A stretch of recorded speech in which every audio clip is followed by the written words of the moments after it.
Defence Minister Rajnath Singh reached Moscow on Monday night to start a 3-day visit. Meanwhile, External Affairs Minister S. Jaishankar will be participating in a virtual meeting of the foreign ministers of Russia, India and China today. This will be Jaishankar's first face-to-face meeting with Chinese counterpart Wang Yi after the Galwan Valley incident in which 20 Indian Army personnel made the ultimate sacrifice in violent clashes with Chinese troops on the night of June 15th.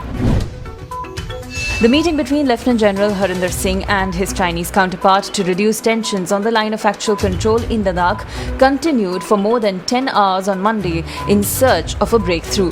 This was the second meeting between the two senior commanders after June 6th. Meanwhile, Army Chief M.M. Naravne also reviewed the situation. Talks are also underway at the diplomatic level in Beijing, where the Indian side is being led by the Indian ambassador to China, Vikram Misri. Indian Air Force fighter jets have been carrying out sorties in Leh, Ladakh. The air activity has gone up in the region after the standoff with China started on the line of actual control. The Indian Air Force has also moved its critical frontline assets to forward positions where they can fly at a short notice. In response to the mighty build-up by the Chinese, India also has reinforced its troops along the LAC. In a media report, Election Commissioner Sushil Chandra was quoted saying that COVID patients will be allowed to vote through postal ballots.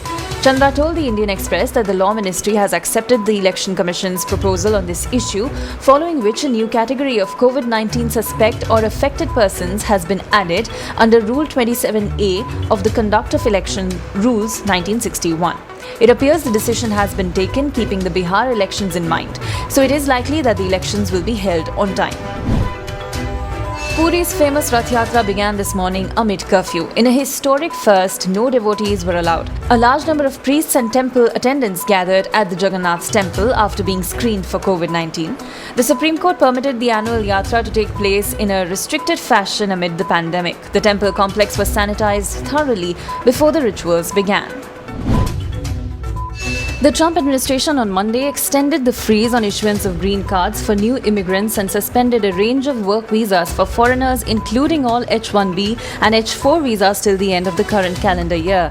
The suspension will not affect those already in the US on the visas. The optical practical training that most foreign students are eligible for after they graduate in the US also remains unaffected.